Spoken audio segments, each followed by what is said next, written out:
Most people tend to grab Amano shrimp without thinking twice. They're incredibly popular, and they've earned their reputation as one of the best algae eaters in the hobby. But there's another shrimp that doesn't get nearly as much attention, and honestly, some keepers think it might actually do a better job. It's called the short-nosed shrimp.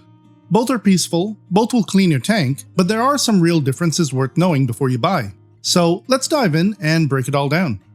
Amano shrimp and short-nosed shrimp come from very different parts of the world and very different environments. The Japanese Amano, scientifically known as Caridina multidentata, is native to the fresh, clear streams and rivers of Japan. They were introduced to the hobby in the 1980s by legendary aquarist Takashi Amano, who recognized their algae-eating ability. This species also comes in selectively bred color variants, including white, orange, and yellow. In the wild, they live in fast-flowing, highly oxygenated water with rocky bottoms, algae, biofilm, and lots of leaf litter and submerged plants. One of the most interesting things about the Amano is their life cycle. Adults live in freshwater, but their larvae are washed downstream into brackish areas where the river meets the sea. Once they become juveniles, they migrate back upstream to freshwater. That freshwater to brackish to freshwater cycle is essential for their survival in the wild.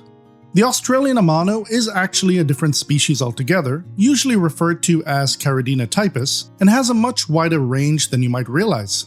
It's found across Australia, Japan, the Philippines, Indonesia, Malaysia, Sri Lanka, Madagascar, and even parts of Eastern Africa.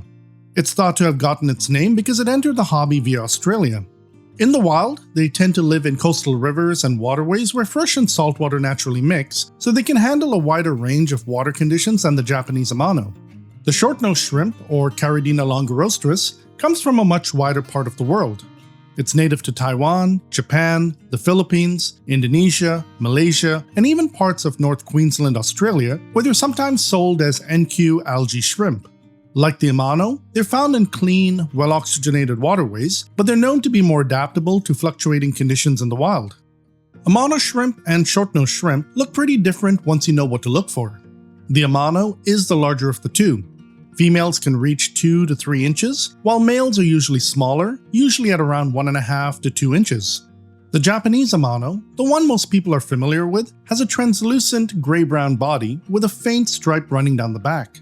Along the sides, you'll see a clear row of dots on males and stretched out dashes on females. Depending on diet and lighting, the body can take on a slight green, blue, or brown tint, but it always stays opaque overall. These shrimp are most likely what you'll find at your local fish store. The Australian Amano looks similar at first glance, but has a few subtle differences. The side pattern tends to be fainter and more blended into the body, and the overall shape is slightly more slender compared to the Japanese Amano. One thing worth knowing is that what gets sold as an Australian Amano in stores is not always the same shrimp. Sometimes it's true Caridina typus, sometimes it's a similar species, and sometimes it's just a mislabeled import. That's why their appearance and behavior can vary quite a bit from shrimp to shrimp. The orange and yellow Amano are selectively bred color variants of the Japanese Amano and cannot be found in the wild. Both keep the same translucent base body and visible dot and dash pattern, but with a soft colored tint layered over the top. On the orange variant, the tint shows most along the back stripe and side pattern, giving the dots and dashes a warm orange-brown look. The yellow variant is the same idea, but with a light lemon or golden tone instead. Some individuals can look quite vibrant under good lighting. Neither of these are solid in color the way a Neocaridina shrimp like a red cherry shrimp would be. They're translucent with a color wash over them.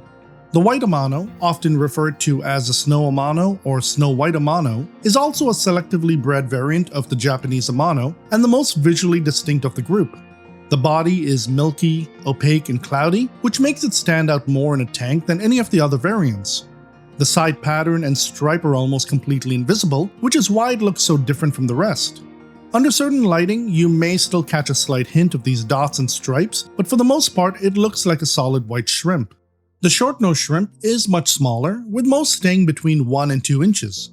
The body is mostly clear with faint dark speckles and hints of red and gold along the sides. It looks similar to the Pinocchio shrimp, but with a shorter red rostrum or nose, which is exactly how it got its name. When it comes to lifespan and growth, these shrimp take pretty different paths. The Amano is a slow grower, but makes up for it with a long lifespan of about 2 to 3 years, sometimes longer in ideal conditions. I've had a few subscribers say their Amanos are well over 5 years of age. The short nose gets there faster, reaching maturity in around 4 months, but it stays much smaller overall and generally has a shorter lifespan of about 1 to 3 years. One thing worth keeping in mind is that temperature plays a big role. Warmer water speeds up their growth, which also shortens their lifespan. Cooler water slows things down, but tends to produce healthier, longer-lived shrimp.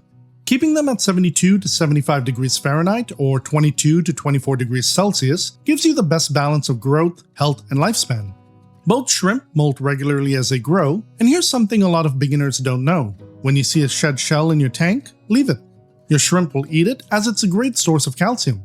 How often they molt depends on age.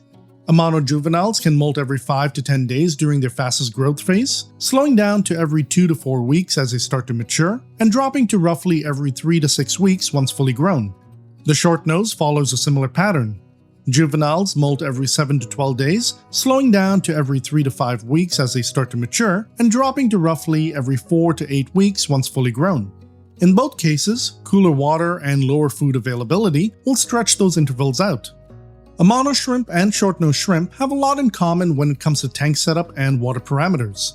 A clean, well-established tank with stable water is required for both. A 10-gallon tank is a minimum for either shrimp, and at that size, you can comfortably keep 3 to 4 shrimp. That said, the more space you give them, the better. I keep about 10 Amanos in my 20-gallon long and about 15 short-nosed shrimp in my 50-gallon, and both groups have plenty of room to roam and forage for food. Dark substrate like black or deep brown works best for both of these shrimp. It makes them stand out more and creates a natural-looking environment. Fine gravel or sand are both good choices and easy to keep clean. Neither shrimp requires an active substrate the way some other Caridina shrimp do, so a simple inert substrate works perfectly fine. That said, if you are running a planted tank, you can use aquasoil, but make sure it's capped with an inert substrate and the tank is fully cycled before adding your shrimp. Both shrimp love having things to explore and graze on. Dragonstone, riverstone, Sirius stone, and lava rock all work well and give them plenty of surface area to pick biofilm and algae off. Spiderwood, cholla wood, and driftwood are all great options for wood. They break down slowly over time and grow biofilm that both shrimp will graze on throughout the day. Tossing in a few Indian almond leaves or other botanicals is also a nice touch. They release tannins which have antibacterial and antifungal properties, add biofilm, and give shrimp a natural place to hide and forage. Java moss, Java fern, and Anubias are all excellent plant choices that are low maintenance and give both shrimp plenty of cover and grazing surfaces. Bucephalandra is another great option if you want something a little more interesting visually. Fast-growing stem plants like Limnophila sessiliflora and Rotala rotundifolia work really well too, providing shelter during molds and extra surface area for biofilm to form on.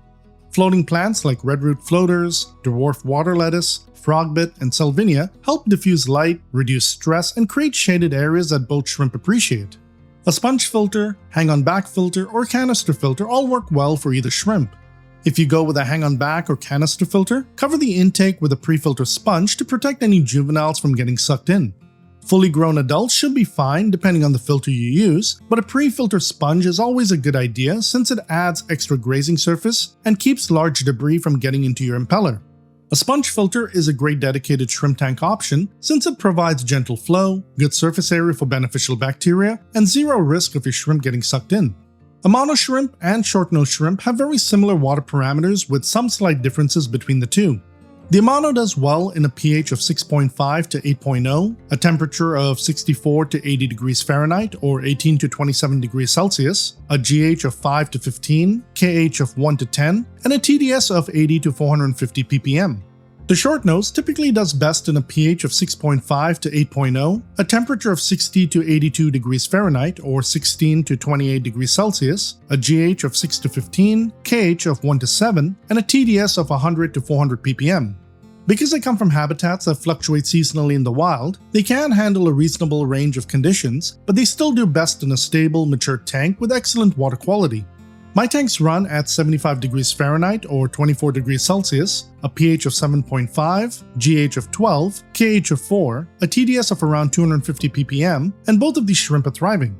Ammonia and nitrite must always stay at 0. Because both of these shrimp are typically wild caught, acclimation matters a lot. Their water parameters are constantly shifting from the supplier to the fish store to your tank, so taking the time to acclimate them properly makes a real difference. Whenever I get new shrimp, I drip acclimate them for about 3 hours before adding them to my aquarium. If you want to learn more about drip acclimation, check out the video in the top right corner or in the description below. When doing water changes, aim to replace around 10 to 15% of the water at a time. Too large of a change can stress either shrimp, as they're sensitive to sudden swings in parameters. The Amano is generally the more hardy of the two, but the short nose is not far behind. Amano shrimp and short-nosed shrimp have quite a bit in common when it comes to behavior and temperament, but there are some noticeable differences once you spend time watching them. The Amano tends to be active and out in the open most of the time, grazing on rocks, wood, plants, and pretty much any surface they can find. They're generally peaceful, but they do have a bold side. Some aquarists have noticed Amanos can get a little pushy and aggressive with Neocaridina shrimp, and if anything in the tank is weak or dying, they will not hesitate to go after it. They're also known to be quite competitive when it comes to food. Drop a pellet or wafer in the tank, and don't be surprised if an Amano grabs it and runs off with it. That said, they feel comfortable when kept in groups and do well in community aquariums with fish and other shrimp. Short-nosed shrimp have a much more laid-back temperament. They tend to be absolutely peaceful and a little less active than Amanos. In my experience, they can be a little shy and will back up and hide whenever I approach the tank, then come back out once I've walked away. They're constant foragers in the open throughout the day, but they prefer having dense plant cover, rocks, and shelter nearby. They also do well in groups and in a community-style setup. One key difference worth knowing is that Amanos are comfortable in most community tanks and can hold their own, while short-nosed shrimp do better in a calmer, more peaceful setup. The good news is that since both shrimp are a decent size, most nano fish tend to leave them alone. Amano shrimp and short-nosed shrimp are excellent algae eaters, but there are some differences in what they will and will not go after. The Amano is the workhorse of the two.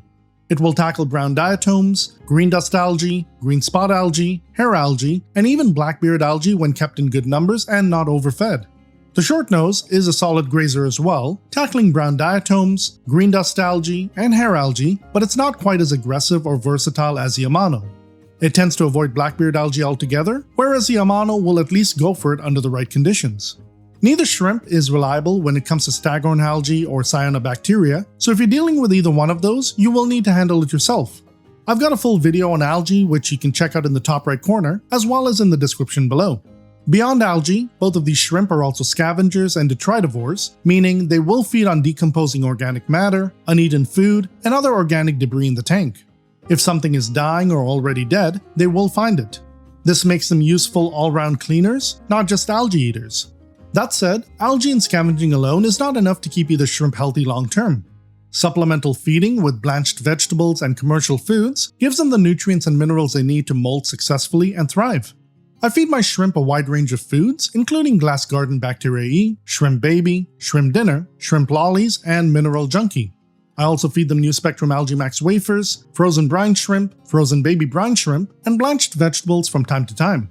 In the past year, I've switched all of my shrimp over to foods from my own collection. For staple foods that you can feed once or multiple times a week, I use Fuse, a carefully balanced fusion of land and sea ingredients, combining proteins like salmon, krill, and shrimp with algae, yeast, and essential vitamins.